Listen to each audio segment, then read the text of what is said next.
अस्सलाम वालेकुम viewers, welcome preview और रिव्यू चैनल के ऊपर। कैसी तेरी खुदगर्जी, बहुत अच्छा ड्रामा जा रहा है, उसी के ऊपर मैं वीडियो बना रहा हूँ दोबारा से। और जुनून की हद तक मोहब्बत करने वाले, जिसने अपनी मोहब्बत को हासिल करने के लिए नहीं देखा कि उसका रास्ता सही है या गलत है, उसने सुनी नहीं न घर वालों की, ना रिश्तेदारों की और ना ही बाहर वालों की बात। अगर उसने मानी है, सुनी है तो अपने दिल की, और अपनी मोहब्बत को हासिल करने के लिए उसने गलत सही की परवाह किए बगैर अपनी मोहब्बत को बहुत मुश्किल से सही पर हासिल जरूर कर लिया। आज मैं आपको बताने वाला हूँ इस वीडियो में कि उस जुनूनी आशिक और उस मोहब्बत करने वाले इंसान का एंड क्या होने वाला है, और इस ड्रामे का इख्तिताम क्या होगा, और पॉसिबिलिटी क्या है कि इस ड्रामे में आइंदा क्या कुछ दिखाया जाने वाला है। पर उससे पहले आज मैं आपसे रिक्वेस्ट करूंगा कि मेरे चैनल को सब्सक्राइब कर लें और मेरी इस वीडियो को लाइक कर दें। व्यूअर्स, कहा जाता है कि ये इश्क नहीं आसान, बस इतना समझ लीजिए एक आग का दरिया है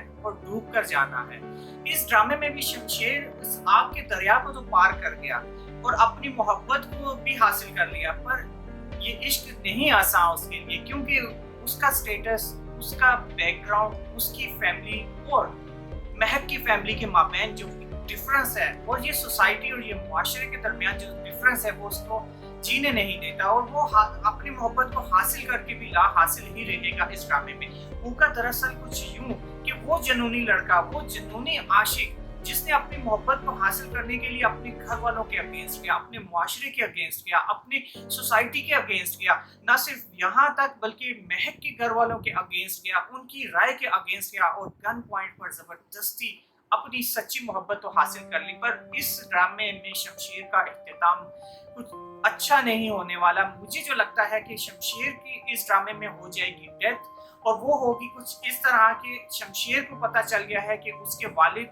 ने ही उसकी मोहब्बत और उसकी जिंदगी, जिसकी खातिर वो जी रहा है, अब वो जिसके लिए वो जी रहा है, उसी को खत्म करने के लिए उसी के सके वालिद ने ये सारी चाल चली थी। अब होगा यूं कि शमशेर पिसने वाला है अपने वालिदैन और अपनी मोहब्बत के मामले, क्योंकि नवाब साहब की इस हरकत के बारे में ना सिर्फ शमशेर बल्कि महक भी बहुत अच्छे से जान चुकी है। और अब महक जो कि शमशेर के करीब आने की कोशिश कर रही थी और मोहब्बत भी उसके दिल में आ रही थी, पर ये सब कुछ जानने के बाद महक दूर हो जाएगी शमशेर से, और ये बात बर्दाश्त नहीं कर पाएगा शमशेर, और वो अपने वालिदैन और अपनी मोहब्बत को करीब लाने की कोशिश करता रहेगा पर एंड में होगा कुछ यूं कि या तो शमशेर खुद को गोली मार लेगा, या फिर शमशेर कहीं रोड पे जाते हुए उसका एक्सीडेंट हो जाएगा और उसका हो जाएगा इस ड्रामे में इंतकाल। इस पॉइंट का हल्का सा हिंट इस ड्रामे के ओएसटी में भी दिया गया है, जहां पर नवाब साहब एक एम्बुलेंस के पास खड़े हुए रोते हुए दिखाई देते हैं। और आप जानते हैं कि अमीर ज़ादों, रईस ज़ादों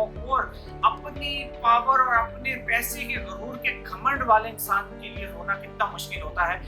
वहां पर दिखाया जाता है कि नवाब साहब के सामने से एम्बुलेंस में लाश लेकर जाई जाती है, और मोस्ट पॉसिबली ये है कि वो लाश होगी शमशेर की, क्योंकि जो लाश का बॉडी स्ट्रक्चर और जो उसका साइज है वो बिल्कुल मैच करता है शमशेर के साथ। मजीद इस ड्रामे की पॉसिबिलिटी ये है कि नवाब साहब जो कि अपनी अना, अपने स्टेटस, अपने पैसे की खातिर अपना बेटा खो देंगे, उसकी मोहब्बत को एक्सेप्ट नहीं करेंगे, पर अपना बेटा खो देंगे। यहाँ पर नवाब साहब की खुदगर्जी तो जीत गई, पर अपना बेटा वो हार जाएंगे। मजीद इस ड्रामे का एंड ये हो सकता है कि जो महक है, कहते हैं कि जब चीज आपके पास हो तो उसकी कदर नहीं होती, महक को भी शमशेर के जाने के बाद उसकी मोहब्बत की कदर होगी। महक को भी इस ड्रामे में पछतावे के अलावा कुछ और हासिल नहीं होने वाला, क्योंकि वो इंसान जो कि महक से अपनी जान से भी ज्यादा प्यार करता होता है, वो अब उसके पास नहीं रहा होगा, और महक के पास सिर्फ खुदगर्जी के अलावा भी कुछ नहीं हाथ में आया होगा। नाज़रीन, इस ड्रामे में इसके नाम की तरह सबकी खुदगर्जी दिखाई गई है। कोई अपनी मोहब्बत को हासिल करने के लिए खुदगर्जी दिखाता है, कोई अपना स्टेटस, अपना रुतबा कायम रखने के लिए वो अपनी खुदगर्जी दिखाता है, और कोई अपनी इज्जत बचाने के लिए खुदगर्जी दिखाता है। इस ड्रामे का एंड मेरे मुताबिक कुछ ऐसा ही होने वाला है। अगर 100% नहीं तो 90% इस ड्रामे का एंड यही होगा। देखते हैं कि इस ड्रामे का एंड क्या होता है। मुझे जो लगता था मैंने आपको बता दिया, आप भी कमेंट सेक्शन में मुझे बताइएगा कि आप क्या समझते हैं कि इस ड्रामे का क्या एंड होने वाला है। थैंक्स फॉर वॉचिंग, मिलते हैं नेक्स्ट वीडियो में। थैंक्स फॉर वॉचिंग, अल्लाह हाफिज़।